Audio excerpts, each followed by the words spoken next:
New firm derbies these days are all about avoiding relegation rather than talk of titles, although the main concern for United fans yesterday was to show their disapproval at talk of a merger with deadly rivals Dundee. To matters on the pitch, United looking to recent signing from Celtic David Hanna to inspire the team to what would only be their second home league win of the season. Aberdeen had the opportunity to test United goalkeeper Steve Dykstra early on, but with United's wall displaying as defiant an attitude as their fans, there was no way through. It's hard to believe that the Dons haven't managed a victory at Tannadice in 6 years, and with a clutch of clubs all involved in the relegation dogfight at the bottom, an outright winner in this match was vital. United hit back quickly with Miller, Olofsson and Dodds linking up to create a shooting opportunity for Eustace. The best chance for the opening goal, however, fell to Billy Dodds. The former Aberdeen favourite found himself with time to turn. Jim Leighton did well, Jason DeVos didn't do so well with the rebound. The big Canadian did have the ball in the net for the Tangerines, but referee Jim McCluskey had blown for what looked like a foul on Leighton.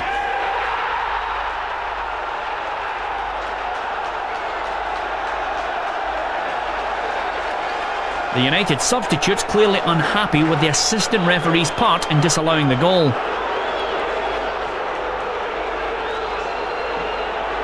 The second look would suggest that Jim Leighton was impeded by Billy Dodds. Aberdeen have over the years been famed for bringing on young talent, and Dennis Wynas is one of those youngsters.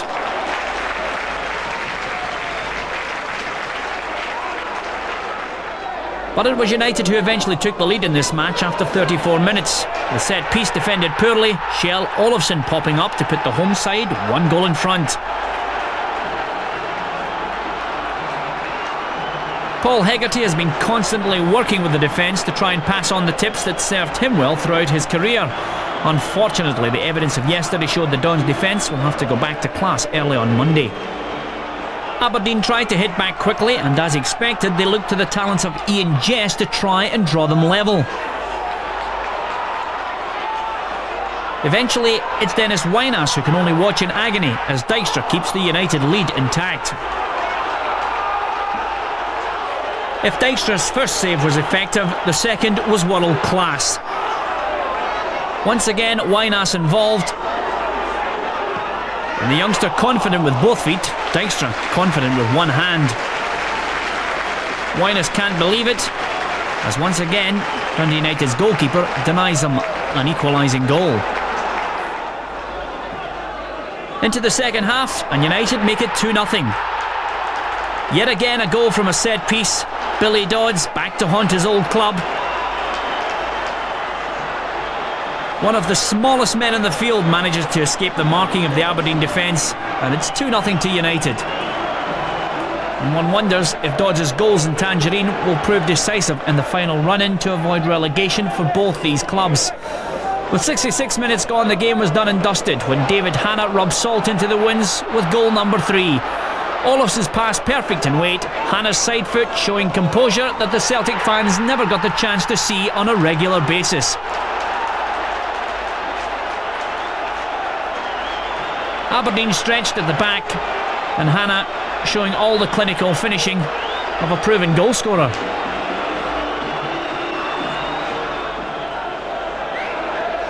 Aberdeen tried in vain for a consolation, but the reaction from Ian Jess to this effort summed up yet another miserable day for the Dons.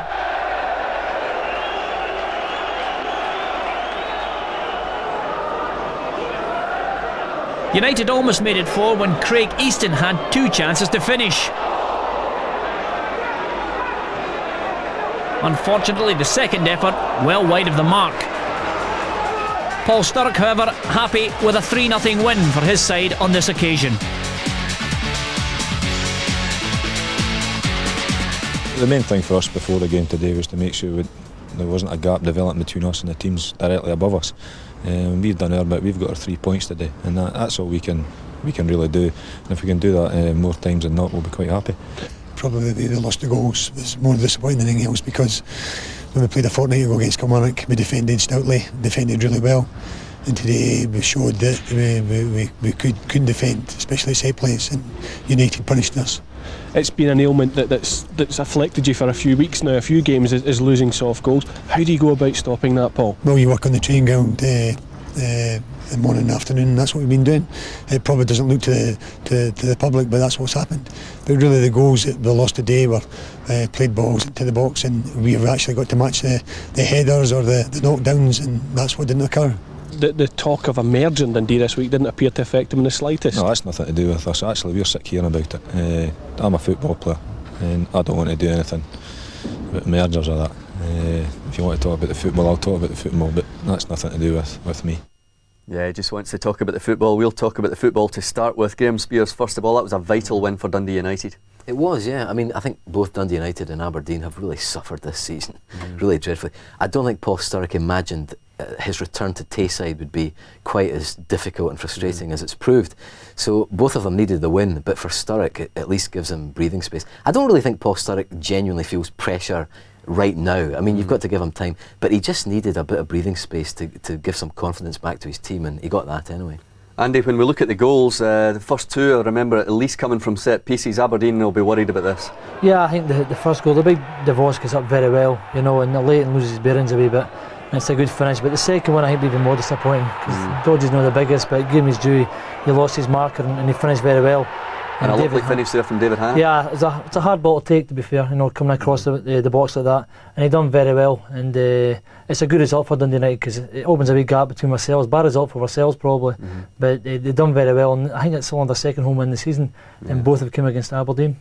What about Aberdeen though, Graham? Because they're up, they're down, they're up, they're down. We don't know what's happening there, do we?